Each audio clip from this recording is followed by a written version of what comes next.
দীপুমণির husband মারা গেছে, সবাই তার জন্য দোয়া করে।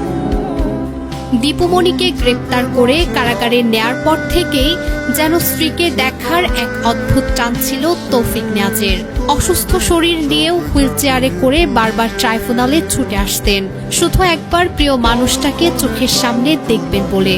কতটা মায়া থাকলে মানুষ নিজের শরীরের কষ্ট ভুলে এমন করে ছুটে আসে। কিন্তু আজ সেই অপেক্ষারও অবসান হলো।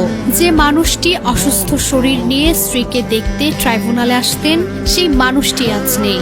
আর কোনোদিন হুইল চেয়ারে করে তাকে সেখানে দেখা যাবে না। কিন্তু গত মঙ্গলবার 18 আগস্ট রাতে সেই অপেক্ষার চির অবসান ঘটল। রাত 10:27 রাজধানীর গুলশানের কন্টিনেন্টাল হাসপাতালে, সাবেক ইউনাইটেড হাসপাতাল, চিকিৎসাধীন অবস্থায় শেষ নিঃশ্বাস ত্যাগ করেন তিনি। মৃত্যুকালে তার বয়স হয়েছিল 76 বছর। অথচ কি নির্মম পরিহাস, স্বামী চলে গেলেন চিরতরে, আর স্ত্রী রয়ে গেলেন কারাগারের দেয়ালের ওপারে। শেষবারের মতো পাশাপাশি দাঁড়ানো তো দূরের কথা, শেষ বিদায়টুকু হলো না চোখের সামনে। কোনো শেষ কথা, কোনো শেষ স্পর্শ, কোনো শেষ চোখের দেখা কিছুই হলো না। শুধু একটা শূন্যতা রয়ে গেল দুজনের মাঝে। একজন চলে গেলেন অনন্তের পথে, অন্যজন রয়ে গেলেন লোহার কড়াদের ভেতরে। ব্যারিস্টার তৌফিক নিয়াজ ছিলেন বাংলাদেশ সুপ্রিম কোর্টের একজন জ্যেষ্ঠ আইনজীবী, কিন্তু আজ তার পরিচয়ে সবচেয়ে বেদনাদায়ক অধ্যায়টি যেন একজন স্বামীর, যিনি প্রিয় স্ত্রীকে এক নজর দেখার মায়া বুকে নিয়ে পৃথিবী ছেড়ে চলে গেলেন। তাদের দাম্পত্য জীবনে শুরুর কথা প্রকাশ্যে খুব বেশি জানা যায় না।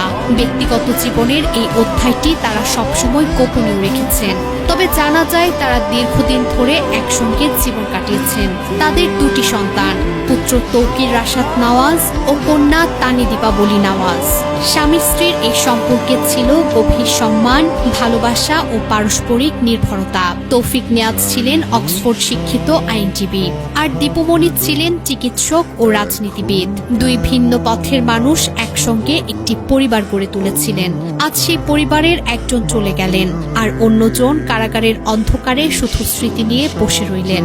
কিছু ভালোবাসার গল্পের শেষ হয় একসঙ্গে নয়। একজন চলে যায়, আরেকজন শুধু স্মৃতি আর অপেক্ষা দিয়ে বেঁচে থাকে। একজনের চোখ বন্ধ হয়, অন্যজনের চোখে অশ্রু জমে থাকে। একজনের হাত শীতল হয়ে যায়, অন্যজনের হাত শূন্যে বাড়িয়ে থাকে। আজ সেই শূন্যতায় ভরে গেছে একটি পরিবার। আজ সেই অপেক্ষা শেষ হয়েছে চিরকালের জন্য। এইভাবেই শেষ হলো এক ভালোবাসার গল্প, যে গল্পে একজন অসুস্থ শরীর নিয়েও বারবার ছুটে এসেছেন শুধু এক নজর দেখার জন্য, আর অন্যজন কারাগারের দেয়ালের ওপারে থেকে শুধু অপেক্ষা করেছেন। আজ আর কোনো হুইল চেয়ারের শব্দ শোনা যাবে না ট্রাইব্যুনালের সামনে। আজ আর কোনো দুর্বল হাত বাড়িয়ে দেওয়া হবে না। শুধু রয়ে গেল এক অসমাপ্ত বিদায়, এক অপূর্ণ শেষ দেখা, আর এক গভীর শূন্যতা।